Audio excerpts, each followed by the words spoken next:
Hello and welcome back to the channel, ladies and gentlemen. In today's video we are watching a game between Magnus Carlsen, who was playing with white, and Vladimir Fedoseev, who was playing with black pieces. This game was played in 2021 at World Cup that was played in Sochi. The time control was 90 minutes for the 90 minutes per player for the first 40 moves and then 30 minutes additional. And what is funny about this game is that Magnus Carlsen actually created an amazing zugzwang position near the end game, and Fedoseev was completely stunned and he couldn't move. Although he had a material advantage, this game was completely unplayable. You will see, and you probably already saw from the thumbnail, the position that unveiled in this game. And yeah, without further ado, we will go straight into the game. So Magnus started with e5, Fedoseev replied with c6, d4, and d5 was played for Fedoseev, so this is the Caro-Kann. Magnus decided to play the advanced variation, and now black played bishop f5. Now in this position very frequent moves are knight c3, knight to f3, or bishop d3, or developing this dark square bishop, but Magnus decided to play a little bit not weird move, but it's a little bit rarer than the usual, so he played c4, attacking in the center. Fedoseev played e6 to help this pawn of chains, of course, and now knight c3 was played for Magnus Carlsen, continuing his development. Bishop b4 was played for Vladimir Fedoseev with the idea to pin this bishop. As you can see, this pin can be a little bit annoying. So Magnus firstly decided to trade these pawns. Now, of course, Fedoseev picks up this pawn with the queen because, of course, this knight is pinned and you cannot pick up the queen, although he could have picked up with his pawn. That's perfectly legit. So after this, knight e2 was played for Magnus, and Fedoseev decided to play queen d8. Just he doesn't want to think about this queen hanging. It's can be frustrating for players if you have a hanging piece, so that's the reason why Fedoseev returned it. a3 was played for Magnus, so Magnus now asks Fedoseev where does he want to go with this bishop. Fedoseev played bishop a5, still keeping the pin, and right now knight g3 was played for Magnus, which is a really decent move and a really common theme in Caro-Kann, especially for white. So knight e2 and then knight g3, very frequent move for white. Game continued with knight e7 for black, and bishop c4 was played for Magnus, continuing his natural development. Now Fedoseev decided to return his bishop here. Of course, bishop was hanging here, but it wasn't a good idea for Magnus to pick it up, because after if you decide to pick up this bishop, I will now show you. So after knight e7, if the Magnus decided to pick up this bishop, it will be really hard to defend this pawn, and this is definitely not a good way to play this position, and computer already evaluates this position as a slightly better for black. So that's the reason why Magnus didn't want to pick up this bishop. So after bishop g6, Magnus played h4 with the idea to try and trap this bishop. h6 was played for Fedoseev with the idea to open up a spot for his bishop. That's obvious. h5 was played for Magnus, and bishop h7 was played for Vladimir Fedoseev. And right now Magnus continues with queen g4 with the idea to attack this pawn, and right now already gives some trouble for the black. As you can see, castling here is not a good move because this will fall, and already a checkmate threat is on the board, and you will have to push this pawn and you will lose the rook here. So definitely not a good idea for you to castle. Of course, there are a few other moves, but Fedoseev decided to play the safest way to play this position, and it's king f8. Yes, the castle is ruined, but at least you don't have a queen infiltrating here. So that is the reason why this was played. Magnus now castles, and knight d7 was played for Vladimir Fedoseev. Fedoseev continues his natural development. Knight c to e4 was played for Magnus, so there is no more pin here, and now Magnus decides to put this knight on a really nice square and then threaten maybe knight d6, which would be a really nice outpost for this white knight. Fedoseev doesn't want to allow that, and he plays bishop c7, pardon me, and after that Magnus decided to play bishop a2 because black had an idea to put this knight here and attack this bishop, which would make white lose a tempo. So that is the reason why Magnus retreated immediately. Knight f5 was played for Fedoseev, with the idea to put this knight on this really nice square. And now as the question, what white wants to do with this knight, of course. So after knight takes on f5, bishop picks up on f5. Of course, if you're thinking that there is a fork here, no, there is not a fork. I will show you right now. So after knight picks up on f5, if you decide to pick up with your pawn, then we play queen f3 here, and as you can see, there is a checkmate threat on f7, so white will be able to move this knight somewhere else, and there will be no more a way to trap this piece. So that is the reason why this wasn't good. So that's the reason why bishop f5 was played, and now Magnus played queen f3, and after that Fedoseev played queen e7 with the idea to at least try and connect and bring this rook into the game. Magnus continues with knight g3, right now pressuring this bishop. Bishop h7 was played for Vladimir Fedoseev, and right now queen g4. Magnus again continues with his same idea to eye on this pawn here and doesn't allow this king to move away or try anything else. Now black plays c5. That's the idea here. When you have a flank attacks, you should try and attack in the center if your opponent is attacking your flank. So that's the idea behind this move. Magnus plays bishop d2. For now, he waits for Fedoseev to pick this up. By the way, picking this up is not a good idea, and I will now show you why. So after c takes on d4, we have bishop b4. Your queen will be attacked here, so the only way you would need to defend it is with knight c5. And after rook a to c1 and b6, white can maybe play f4 here, recommended by the computer, or you can pick up this pawn here, and that's the way you can continue this game. So that's not a good way for Fedoseev to continue this game with this really nasty pin, and especially having in mind that your king, even if you manage to move this queen, your king will still be in the pin. So that's not a good idea to continue the game. So that is the reason why after bishop d2, black decided to include this his rook in the game. Our game continues with f4, so Magnus finds the right idea in the position, with the idea to push this to f5 and to open up this f file and to attack this weak f7 pawn. As you can see, this light square bishop is also really strong. So after this, knight b6 was played for black, and white continues with bishop c3, not giving any opportunity for any sort of trickery for black in this position. And right now Fedoseev obviously finds a great move, which is knight d5, which was the previous idea of putting the knight here. So attacking this bishop and attacking this square here, and already we are in a critical part of the game. Magnus now of course sees that there is a fork here, but he decided to play f5. And I will now show you what would happen. So our game continued with knight e3, and after Magnus played queen f3, the game continued with knight picking up on f5. So Fedoseev didn't want to pick up this rook. So if you decide to pick up this rook with knight picking up on f1, then rook picks up on f1, and it's getting actually really scary for you as black. Computer evaluation evaluates this as a 2-point advantage for white. Although you have a material advantage as black, the position is really hard, because now white wants to pick up this and then attack your weak king. Your king cannot castle, it's really weak. This knight will probably have other options to enter the position. This white square bishop is really strong, and it's going to be really hard for you to play this position as black. So that is the reason why Fedoseev after queen f3 didn't want to pick up that, but he decided to pick up this pawn. And after that, knight picking up on f5 and bishop picking up on f5. Our game continued with d5 for Magnus Carlsen, already creating other threat here. With the main threat is the fork, so black has to see what he will do. Obviously Magnus wants to if you decide to pick up this pawn as black, Magnus will pick up your bishop here, so you are in a trouble. You have to find a way to counter this position, and Fedoseev decided to play bishop b6 with the idea to push this pawn and then have a discovered check here.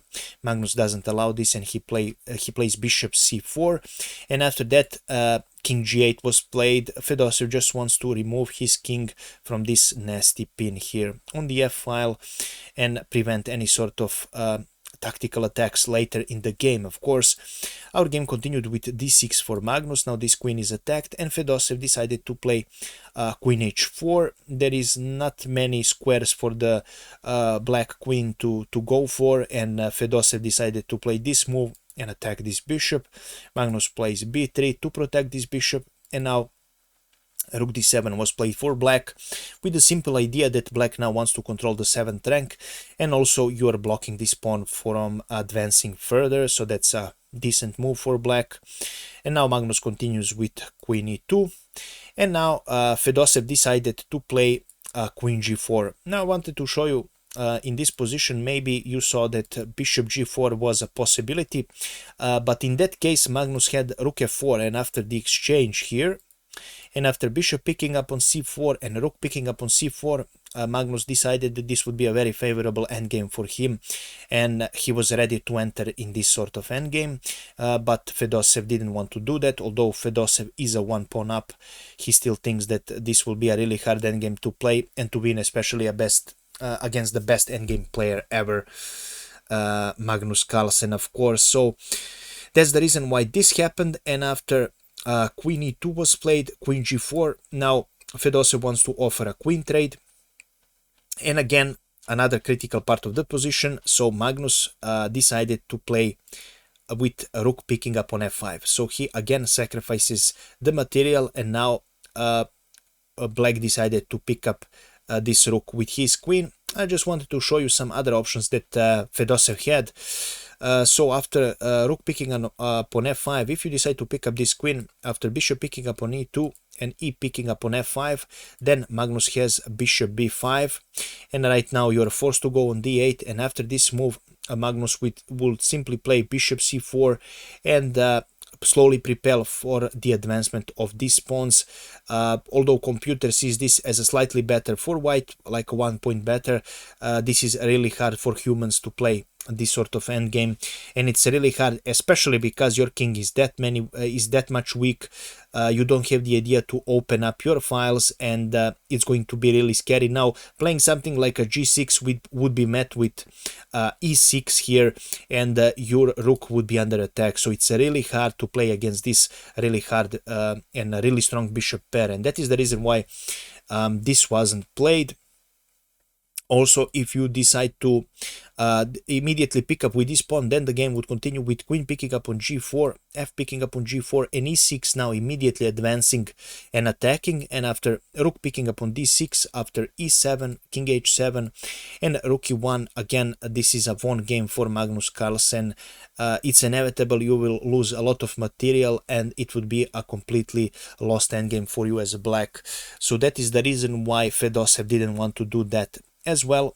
And after rook picking up on f5 in the game, queen f5 was played, and after that our game continued with rook f1, simply attacking this queen and asking the question where he wants to go, where Fedoseev wants to go with his queen. Fedoseev for now plays queen g5. There is no many options for this queen, unfortunately. And after that bishop d2 was played for Magnus Carlsen, again pressuring this queen. Fedoseev decided to play queen d8, although this is not the best move. There is not many things you can do with your queen. Fedoseev wants to it offers Magnus basically to return his material with bishop b5. This rook would be trapped, but Fedoseev would be really happy if this bishop is off the board. It would be much easier to play as black. Of course, Magnus doesn't want to do that, and he plays queen g4, now continues the pressure and tries to create weaknesses around this black king. a6 was played for black. Black at least tried to create some counterplay, but it's not easy. Now black wants to stop this threat on b5, and now Magnus again finishes the game with magical rook picking up on f7. Again, another sacrifice here. Magnus is ready to give another rook in this position. That's how confident he is. So the game continued with king picking up on f7. But I wanted to show you just what would happen, for example, if, let's say, rook picked up on f7, then the game would continue with either queen e6, which is perfectly fine, but actually, after this move, Yes, after this move, sorry, queen e6 is the best after rook picking up on f7. So queen e6, and after that you would be forced to protect this, that's almost a checkmate threat here. You have to protect this rook. After that d7 would be played by Magnus, and you have to play bishop c7. After that queen e8 would be played for Magnus, so now forcing you to either trade or move your king. The best way to save, or at least try to play this position, is to play king h7, and after that we pick up your rook, and after queen picking up on f7 we pick up your queen, and after rook d8 we continue with e6, and after bishop d6 bishop e5, and you will start losing material, and this endgame would be lost because white would have a clear piece up, and this is a one endgame for Magnus Carlsen. So that is the reason why queen f7 was played, and after that king f7 was played, sorry, and after that move Magnus picks up with his queen here. Now Magnus probably saw that this game was pretty much over, and Magnus saw that he has a way of winning this game with another option here, and actually bishop e6 was much stronger. It was a forced win. I will now show you how. So after this move you have to go king f8, and after that we simply pick up your rook, and there is nothing you can do here. You will lose a lot of material, or you will be checkmated. So for example, if you try something like g5, then we continue with queen f5. By the way, there is no right idea here for black. There is simply nothing you can do. You're simply too stuck here. Your pieces are all disconnected and you are in zugzwang position. So after queen f5 you will be forced to go king g7. After that queen g6 check, king f8, bishop e6, right now threatening checkmate. So after like c4, maybe last attempt to prolong the game, king f1, and right now you have to play queen e8. After that, of course, we will not pick up, we will play queen f6, and after queen f7, the only remaining move, queen picking up on f7, is the checkmate. So this was a forced sequence, and Magnus actually probably counted that this was the best, but he wanted to finish the game even more prettier. He wanted to put black in a complete zugzwang position, which happened after queen e6, although black is here better. Although white is here better, this was a faster way of winning. So after king f8, queen f5 check was played for Magnus, king e8, queen g6 check, queen f8, queen f5 check for Magnus. So this is a repetition in order to reach move 40 because of the time control, so players can reach 30 more minutes, and that is the reason why this was played. A little bit of repetition, queen g6 again, and king f8 was played. Right now Magnus decided to play e6, and pretty much the only move for black is queen f6, which was played in the game. After that, e takes on d7 was played. His opponent played queen picking up on g6, and after h takes on g6, it's really sad the way black is in this position. As you can see, this rook is stuck and cannot move. This king cannot approach these pawns. Everything is blocked. It looks like black has only one piece here, and that's the only way he can play this game. Unfortunately, that was the Magnus's original idea, to put black in this position, and it's really sad that there is nothing you can do. Simply white is winning by force. It looks like you don't have any material, and you actually have your king and your rook, but there is nothing you can do, unfortunately.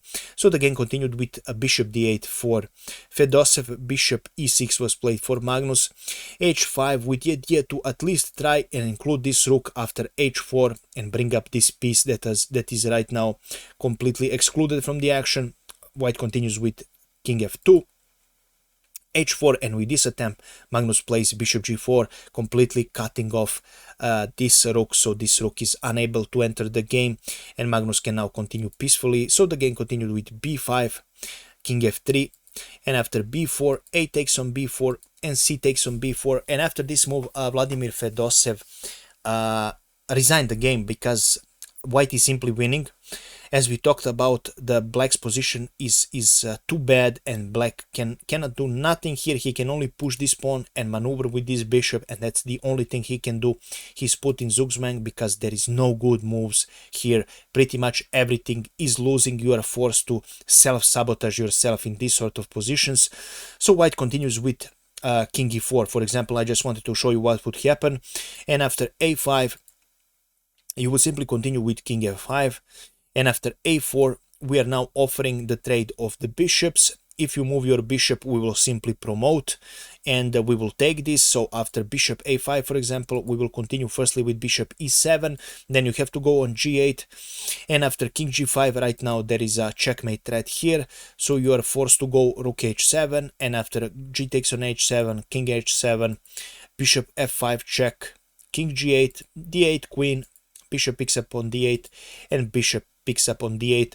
As you can see, there is a bishop pair, and there will be pawns to be picked up for Magnus. Even if there are no pawns, you can checkmate as white, so this is a completely lost endgame. For black, of course, white will have this pawn, which will really soon promote, and this is pretty much GG. There is nothing you can do as black. And this is how this game ended, of course, after c takes on b4, but this was the sequence how this game would ended if the game continued. And this was all I prepared for you today. If you enjoyed this game, please make sure to leave a comment, like, and share the video. And as always, we will see each other in the next videos. Thank you so much for watching, and have a nice evening. Bye bye.